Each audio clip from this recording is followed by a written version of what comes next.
तो दोस्तों स्वागत है मांगा मेलोडी हब पर। जैसा कि मैंने न्यू मानवा एक्सप्लेन करना शुरू किया है, मैं यही उम्मीद करता हूँ आप लोगों को पसंद आया हो। और हाँ, इसका एक्सप्लेनेशन दूसरे चैनल पर भी चल रहा है, तो आप लोगों को कमेंट में ये चीज बार बार बताने की जरूरत नहीं है मुझे, क्योंकि मैं ये जानता हूँ अगर कोई अच्छा मानवा है तो उसे कोई क्यों छोड़ेगा, कोई ना कोई तो एक्सप्लेन करेगा ही उसे। समझो जैसे कि कोई अच्छा मानवा है, उसे फिर भी कोई एक्सप्लेन नहीं कर रहा है अच्छा होने के बावजूद, तो समझ जाना कॉपीराइट का इशू है उस पर। और मैं कोई भी रिस्क नहीं लेना चाहता क्योंकि मेरे ऊपर 2 कॉपीराइट आ चुके थे पहले से ही। चलो अब शुरू करते हैं बिना किसी देरी के एब्सोल्यूट रिग्रेशन पार्ट 30।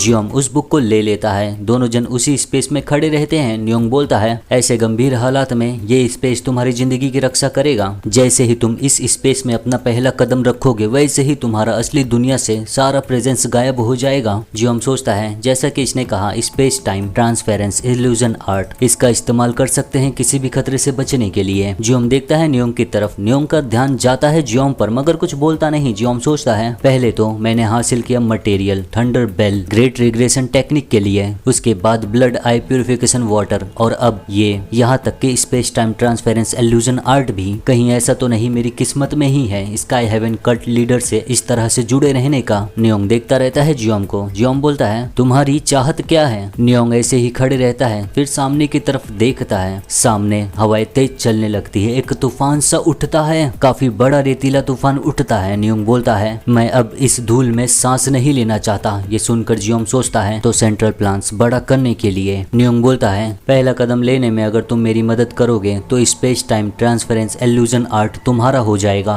जियोम बोलता है, किस्मत से ये कुछ ऐसा नहीं है जिसका मैं फैसला करूं। न्योंग बोलता है, मुझे पता है ये कुछ ऐसा है जिसका सिर्फ कल्ट लीडर ही फैसला कर सकते हैं। जियोम बोलता है, खाली मेरे फादर ही नहीं लेकिन डीमन सुप्रीम्स भी। न्योंग बोलता है, बिल्कुल, इसलिए मैं सोचा हूँ इस सीक्रेट मैनुअल को तुम्हारे हाथ में देने का। जियोम पूछता है, विशेष रूप से तुम क्या चाहते हो? न्योंग बोलता है, अभी से 2 दिन के बाद कल्ट लीडर के साथ मीटिंग है। उस दिन मैं ये सोचा हूँ सेंट्रल प्लान्स में हमारे कल्ट को घुसने के लिए बातचीत करूंगा। जियोम को बुक दिखाते हुए बोलता है, उस दिन मैं ये चाहता हूँ कि तुम मेरे साथ खड़े रहो और कल्ट लीडर से बात करो। अगर तुम अपनी जवान देते हो तो मैं ये तुम्हें दे दूंगा, फिर उसके बाद चाहे कुछ भी हो। जियोम सोचता है, ये वास्तव में एक चौंकाने वाला शर्त है। ये एक शर्त से कम और एक उपहार से ज्यादा है। बोलता है, ये तरीका गलत है। चाहे जितना मैं और कल्ट लीडर कोशिश करें, मेरे फादर कभी भी इजाजत नहीं देंगे स्काई हेवन कल्ट लीडर को सेंट्रल प्लान्स में आने के लिए। न्योंग पूछता है, तो क्या करना चाहिए? जियोम सोचता है, स्काई हेवन कल्ट लीडर को सेंट्रल प्लान्स में आने के लिए अगर हमारा कल्ट नहीं चाहता तबाह करना और स्काई हेवन कल्ट लीडर को मारना, तो फिर ऐसे अस्तित्व को क्यों रहने दिया जाए जो कभी भी हमारे पीछे से हमारा दुश्मन बन सकता है। जैसे कि एक पुरानी कहावत है,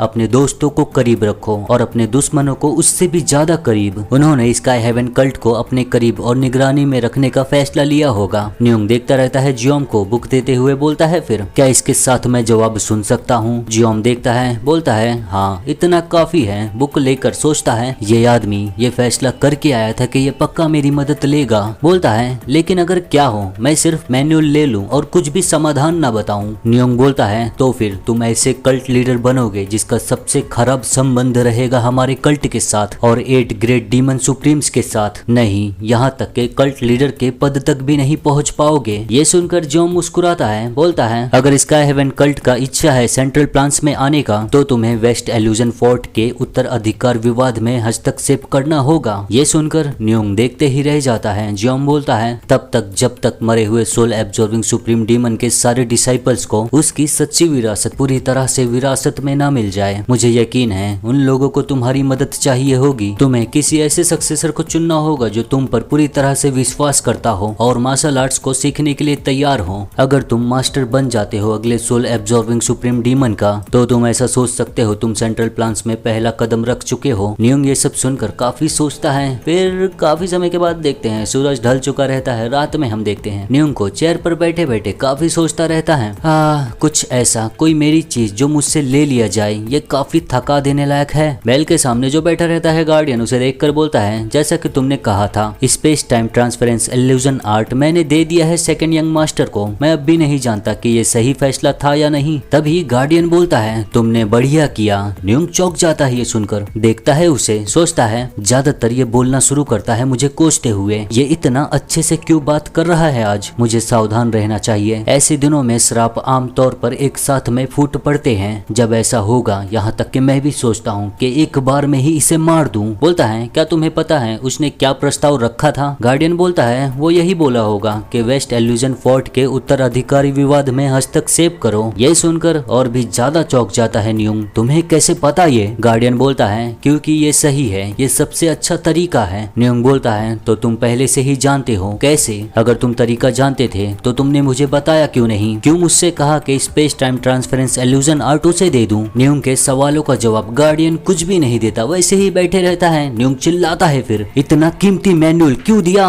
जवाब दो, मुझे एक बार में बताओ। गार्डियन बोलता है क्या होता अगर तुम नहीं देते, तो फिर क्या करते तुम? न्यूंग चिल्लाते हुए बोलता है मैं कल्ट लीडर हूँ, क्या तू मेरे हाथों से मरना चाहता है? गार्डियन बोलता है न तुमने समाधान खरीदा है, ना ही सेकंड यंग मास्टर ने समाधान बेचा है। तुमने जो खरीदा है वो है एक मौका। न्यूंग थोड़ा हैरान रहता है, हाँ एक मौके के लिए? गार्डियन बोलता है हाँ एक मौका जिससे तुम उसे अपने बगल में खड़ा कर सकते हो। एक मजबूत गठबंधन बनाने के लिए तुम्हें कई बार भविष्य में कीमत चुकाना पड़ सकता है। न्यूंग बोलता है क्या तुम ये सच में सोचते हो कि वो इतना महान है? तुम्हें सच में यकीन है कि वो अगला हेवनली डीमन बनेगा? गार्डियन बोलता है मुझे पता नहीं। ये सुनकर न्यूंग और भी ज्यादा चौंक जाता है। क्या? गार्डियन बोलता है कैसे मैं भविष्य जान सकता हूँ? न्यूंग पूरा हैरान रहता है, ये कैसा गैर जिम्मेदाराना बकवास है। गार्डियन बोलता है क्यों तुम पछता रहे हो जब तुम पहले ही दे दिए हो? न्यूंग बोलता है क्योंकि वो कीमती था। गार्डियन कुछ भी नहीं बोलता। न्यूंग बोल बोल के थक गया रहता है, फिर आराम से बोलता है तो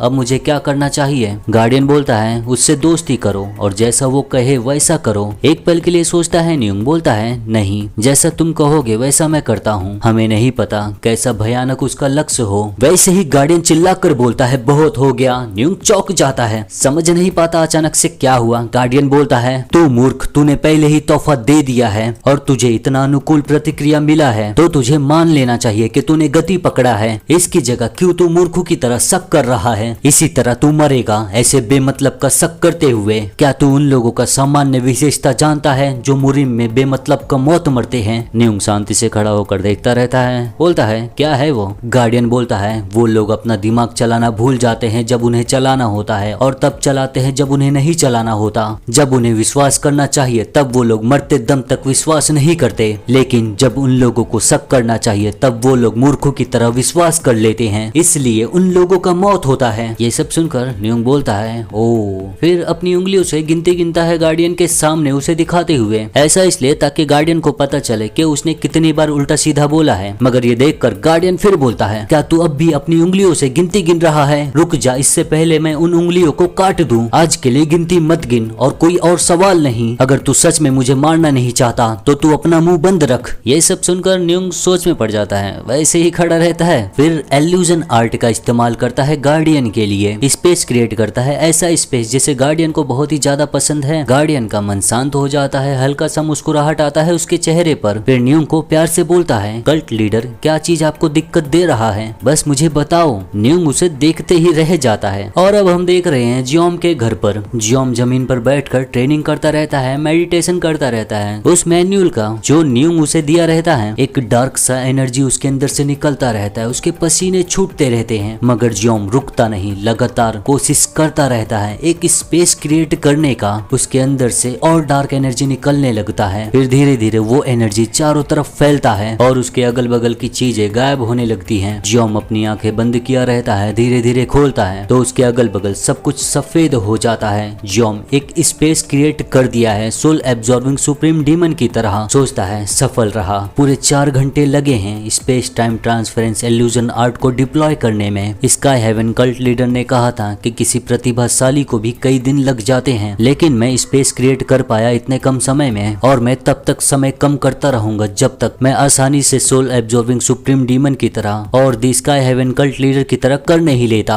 फिर अगल बगल देखता है, सोचता है अभी के लिए यहाँ पर कुछ भी नहीं है, लेकिन जैसे सोल एब्जॉर्बिंग सुप्रीम डीमन ने पहाड़ बनाया था और जैसे स्काई हेवन कल्ट लीडर ने रेगिस्तान बनाया था, मैं भी किसी दिन खुद का चुना हुआ स्पेस क्रिएट करूंगा। फिर से हम कुछ समय के बाद देखते हैं न्यूंग को। न्यूंग देखता रहता है जोराबिन को। जोराबिन यहाँ पर आया है। जोराबिन गार्डियन को देखते रहता है। गार्डियन वैसे ही बैठे रहता है। गार्डियन को करीब से देखता है जोराबिन। न्यूंग उसे ही देखते रहता है। जोराबिन गार्डियन को छूने जाता है। वैसे ही न्यूंग बोलता है, इतनी देर से तुम्हें यहाँ पर क्या लेकर आया? जोरागिन बोलता है, मैं सुना कि तुम सेकंड यंग मास्टर से मिले। न्यूंग बोलता है, अगर वो किसी दिन कल्ट लीडर बन गया तो मुझे उससे मिलना ही होगा। जोरागिन न्यूंग को देखता रहता है, फिर मुस्कुराकर बोलता है, कल्ट का लीडर फर्स्ट यंग मास्टर बनेगा। न्यूंग बोलता है, हालात तो उस तरीके से नहीं दिख रहे हैं। जोरागिन बोलता है, तुम्हारा मतलब क्या है? न्यूंग बोलता है, क्या second young master Nirvana pavilion master नहीं बने? किसी की भी नजरों में उन्हें ऐसा लगेगा कि हेवनली डेमन सक्सेसर की उसे ट्रेनिंग दे रहे हैं। जोरागिन देखते रहता है, फिर हंसते हुए बोलता है, आप इतने लंबे समय से मोर्चे पर हैं कि आपकी अंतर्दृष्टि मंद पड़ गई है। ये सुनकर न्यूंग कुछ भी नहीं बोलता। जोरागिन बोलता है, मैं अलग सोचता हूँ। सक्सेसर फर्स्ट यंग मास्टर बनेंगे, सेकंड यंग मास्टर को एक दूसरा पद मिलेगा, उसके साथ उसे संतुष्टि मिलेगी। ये हेवनली डेमन का मतलब है। न्यूंग बोलता है, तुम सही हो सकते हो, फिर भी ये शर्म की बात है, इतने लंबे समय तक सेंट्रल प्लान्स में घूमने के बावजूद मैं फर्स्ट यंग मास्टर को बिना देखे ही वापस आ गया। लेकिन तुम इतना ज्यादा क्यों उनका समर्थन करते हो? जोरागिन बोलता है, क्योंकि ये साफ है, फर्स्ट यंग मास्टर ही सक्सेसर बनेंगे। न्यूंग बोलता है, इतना यकीन से कैसे कह सकते हो? जोरागिन बोलता है, ये सिर्फ मेरा अंतर ज्ञान है। न्यूंग उसे देखकर सोचता है, ये कोई ऐसा व्यक्ति नहीं है जो ऐसे गंभीर मामले पर फैसला करे। इसका मतलब ये मुझे कुछ भी बताना नहीं चाहता फर्स्ट यंग मास्टर को लेकर, और फिर भी ये हमें कहता है दोस्त। जोरागिन बोलता है, सुनो कल्ट लीडर। न्यूंग देखता है। जोरागिन बोलता है, कुछ भी घाई में करने का सोचना नहीं, यहाँ बहुत सारी आंखें हैं देखने वाली। न्यूंग उसे देखता रहता है, बोलता है, मुझे पता नहीं तुम्हारा मतलब क्या है। जोरागिन बोलता है, आप अब तक कल्ट से गए क्यों नहीं? न्यूंग बोलता है, क्या तुम मुझे ये बोल रहे हो कि मैं यहाँ से चले जाऊँ अब जब मेरा काम हो गया है तो? जोरागिन बोलता है, नहीं, मेरा ये मतलब नहीं था, लेकिन जब किसी के घर पे जाओ तो आपको चुपचाप इसके बाद वापस चले जाना चाहिए, मास्टर बेडरूम में समर्पित नहीं करना चाहिए। ये सुनकर न्यूंग हंसते हुए बोलता है, ओ ऐसा लगता है मुझे ही गलती से गड़बड़ करने वाला समझा जा रहा है। जोरागिन बोलता है, दोस्त होने के तौर पर मैं आपको ये सलाह देता हूँ, ना होने वाली परेशानी पैदा मत करो, बस सीधा स्काई हेवन कल्ट में वापस चले जाओ। ये सुनकर न्यूंग सोचता है, हालांकि हम बाहरी तौर पे दोस्त होने का दिखावा करते हुए शिष्टाचार बनाए रखते हैं, मैं कभी सोचा नहीं था कि ये मुझे सीधा बोल देगा वापस जाऊं। बोलता है, क्या मैं कोई ऐसा हूँ जिसे बुलाने पर आना चाहिए और जाने बोले तो जाना चाहिए? जोरागिन बोलता है, क्या हमेशा से यही चीज नहीं है? दोनों जन एक पल के लिए एक दूसरे को घूरते हुए देखते रहते हैं। फिर जोरागिन हंसते हुए बोलता है, मैं मजाक कर रहा था, मैं मजाक कर रहा था। आपको हर छेड़छाड़ पर बुरा नहीं मानना चाहिए। लंबे समय तक फ्रंटियर पर रहने के बाद आपने अपनी हास्य भावना खो दी है। रुको और मजे करो, चलो यहाँ पर खेलते हैं जिंदगी भर के लिए। गार्डियन भी ये सब सुनता रहता है। न्यूंग देखता है, फिर बोलता है, शायद तुम सही हो, उजाड़ रेतीले तूफान ने लोगों को भी उजाड़ दिया है। फ्रंटियर एक ऐसी जगह है। जोरागिन बोलता है, चलो किसी अच्छी जगह पर मैं आपके लिए ड्रिंक खरीदता हूँ जहाँ पर अच्छा लगे। इसके बाद दोनों जन एक दूसरे को अलविदा बोलते हैं। जोरागिन यहाँ से चले जाता है। फिर न्यूंग गार्डियन से पूछता है, तुम क्या सोचते हो? गार्डियन बोलता है, वो चिंता में है, उसने ये देखा कि आप इरादा रखते हो सेकेंड यंग मास्टर के साथ गठबंधन करने का। न्यूंग बोलता है, क्या ये विषय सच में चिंता का है? गार्डियन बोलता है, इसका मतलब वो उससे इतना सावधान है कि आप खुद देख सकते हो। न्यूंग बोलता है, तो हमें क्या करना चाहिए? गार्डियन बोलता है, खुद से सोचो, पूछने की आदत मत डालो। न्यूंग बोलता है, ये मुझसे और कल्ट से संबंधित है, इतना कंजूस मत बनो।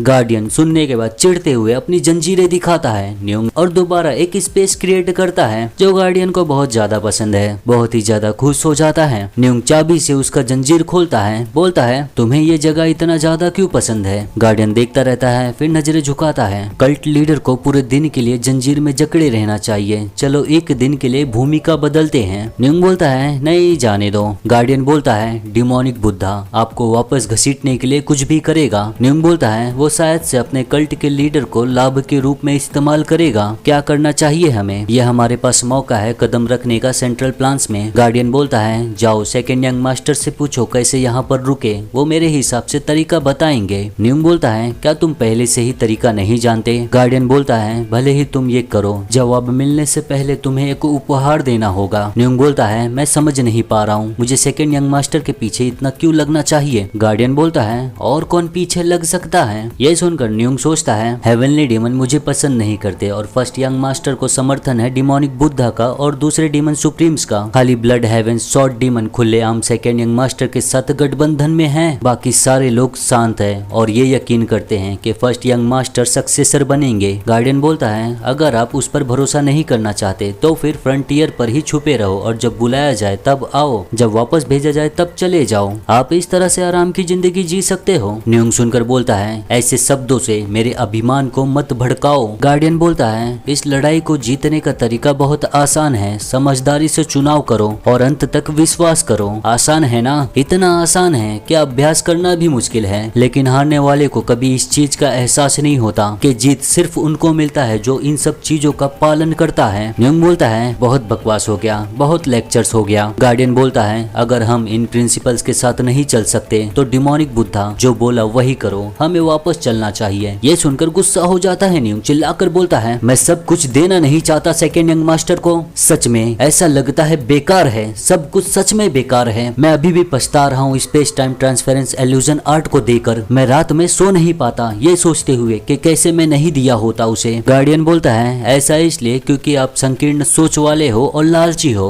यह सुनकर न्योंग देखता ही रह जाता है, बस वैसे ही खड़े रहता है गार्डियन के सामने, कुछ भी बोल नहीं पाता। छोटी आंखें करके उसे घूरते हुए सोचता है ये मुझे बहुत परेशान कर रहा है, ऐसी फटकार मुझे इससे क्यों सुननी पड़ती है। इसके शब्द डिमोनिक बुद्धा से ज्यादा चुभते हैं, लेकिन फिर भी अजीब तरह से मुझे राहत मिल रहा है। मैंने इतने सालों में अपना असली स्वभाव किसी से भी बेहतर तरीके से छुपाया है, लेकिन कम से कम एक शख्स जो मुझे ऐसा देखता है जैसा मैं हूँ, इसलिए मुझे ऐसा महसूस हो रहा है। बोलता है फिर भी कैसे मैं बस ऐसे ही सब कुछ उसे दे दूं और अब तुम मुझे बोल रहे हो उसे और देने का। गार्डियन बोलता है अगर तुम चुन लिए हो तो यकीन करो, दे दो, सब कुछ दे दो। ये सुनकर न्योंग गुस्से से बोलता है लेकिन सब कुछ बहुत कीमती है, मैं एक भी चीज देना नहीं चाहता। तो दोस्तों ये चैप्टर यहीं पर खत्म होता है। उम्मीद करता हूँ इन लोगों की बातें आप लोगों को सुनने में अच्छा लगा हो। मेरे एक्सप्लेनेशन के जरिए वैसे ये लोग बहुत बातें करते हैं यार, मैं कभी कभी थक जाता हूँ इन लोगों की बातें एक्सप्लेन करते करते। तो चलो वीडियो पसंद आया हो तो लाइक